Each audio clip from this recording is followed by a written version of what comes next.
Bienvenue sur les podcasts du collectif Voix libérée. Bonjour.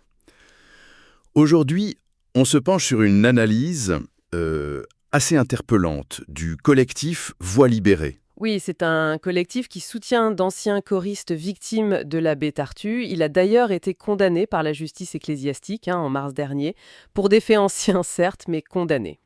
Et leur texte donc met en lumière ce qu'ils voient comme des contradictions, des tensions très fortes au sein de l'Église catholique. Exactement, ils partent de deux affaires récentes qui contrastent énormément. Ah oui. Lesquelles ? D'un côté, il y a la démission de Marine Rosset. Elle était présidente des Scouts et Guides de France, une femme très engagée, mais voilà, homosexuelle, vivant en couple avec un projet de maternité. Et ça crée une crise. D'accord. Et l'autre côté ? L'autre côté, c'est la nomination qui a été retirée, finalement, de l'abbé Dominique Spina. Il était pressenti pour être chancelier, un poste important dans un diocèse. Oui. Sauf qu'il avait été condamné par le passé pour le viol d'un lycéen. Ah oui, quand même. Et donc le collectif, voilà un problème.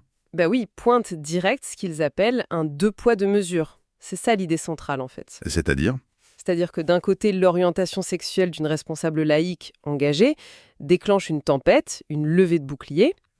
Et de l'autre, la nomination d'un prêtre condamné pour un crime sexuel grave, ça semblait au départ en tout cas moins choquant pour certains dans l'institution. C'est ce décalage qui les interpelle. D'accord. Regardons d'abord le cas Rosset, si vous voulez bien. Son élection, c'était important. Ah oui, très important.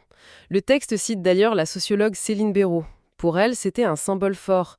Une femme ouvertement homosexuelle à la tête du plus grand mouvement de jeunesse catho en France, c'était vu comme un signe d'ouverture, quoi. Une ouverture qui n'a pas plu à tout le monde, j'imagine. Effectivement. Le texte parle d'une réaction très violente des courants conservateurs. Pour eux, c'était juste inacceptable. Ça montre bien la crispation énorme qu'il y a sur ces questions de genre, de sexualité. Une tension entre une base peut-être plus ouverte et une frange plus dure. Voilà, c'est un peu ça que l'analyse suggère. Une frange très attachée à une certaine lecture doctrinale, disons. Bon. Et maintenant, l'autre affaire. Spinet. Le collectif, là, il doit être consterné. Oui, c'est le mot. Comment a-t-on pu ne serait-ce qu'envisager cette nomination ? C'est leur question. Et c'est là que le double standard prend son sens pour eux. Exactement. Ce qui a mobilisé contre Rosset, c'est son orientation sexuelle, sa vie privée affichée.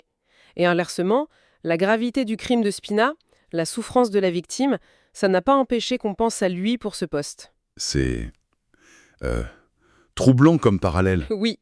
Selon leur analyse, l'homosexualité semble parfois cristalliser plus de peur, plus de rejet que certains actes criminels commis par des clercs. C'est ça qui est pointé du doigt. Pour le collectif Voix libérée, qui accompagne des victimes de l'abbé Tartu, ce constat doit résonner de façon particulière, non ?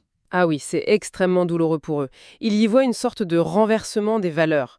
Ça fait écho à leur propre histoire, à leur combat. Parce qu'ils estiment que l'Église a trop longtemps protégé les prêtres. C'est ce qu'ils disent, oui. Que la réputation des prêtres a souvent primé sur la protection des victimes.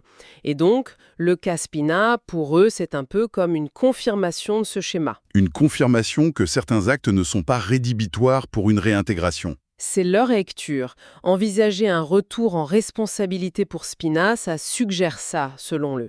Et pendant ce temps, une personne comme Marine Rosset, engagée, est mise de côté pour son orientation sexuelle. Cette incohérence, elle mine la crédibilité des discours sur le changement, c'est ça. Voilà. Pour le collectif, ça sape tout le travail post-scandale, les déclarations d'intention. Et le texte va plus loin. Il suggère que ce n'est pas juste deux cas isolé, mais un problème de fond. Tout à fait. L'analyse parle de la question sexuelle comme du point aveugle de l'institution. Il faut, selon eux, interroger les liens profonds entre le discours sur la sexualité, les structures de pouvoir dans l'Église et la persistance des abus. Donc les commissions, les indemnisations, ça ne suffit pas. Non, pour eux, ça ne suffit pas. Ils appellent à une refonte bien plus radicale. Repenser le rapport au corps, au désir, à l'exercice du pouvoir. C'est énorme comme chantier, mais ils le jugent vital. Et concrètement, ils demandent quoi, le collectif ? Leurs demandes sont claires. D'abord, tolérance zéro, absolue. Pour les auteurs de violences sexuelles, peu importe qui ils sont. Logique. Ensuite, que la dignité humaine passe avant les dogmes interprétés de façon rigide. Et enfin, une vraie ouverture à la diversité. La diversité des personnes, des parcours, ils voient ça comme une condition de crédibilité, de justice. Donc, si on résume leur argument principal, ils dénoncent une sorte de hiérarchie des valeurs qui serait inversée, où l'image ou certaines normes conservatrices passent avant la protection des personnes. C'est bien ça. C'est exactement ça. Ils appellent vraiment à un renversement de perspective. Leur message final, c'est « chanter plus fort que le silence C'est une belle image. ». Oui, ne pas se taire face à ces incohérences, pour que l'institution se recentre sur la justice, l'humanité, pour ne pas, disent-ils, sacrifier d'autres générations. Et ça nous laisse effectivement avec une question plus large, qui dépasse même l'Église catholique. Comment les institutions en général gèrent cette tension? Tension entre leur doctrine, leur pouvoir interne, et puis l'impératif de protéger les plus vulnérables. Vaste question pour la réflexion. Ce podcast a été produit et réalisé par le collectif Voix libérée. Pour nous écrire, partager ou témoigner, adressez-nous un mail à pecantores37@gmail.com. Parce que nos voix comptent. Parce que le silence n'est plus une option. Parce que la mémoire exige justice et vérité.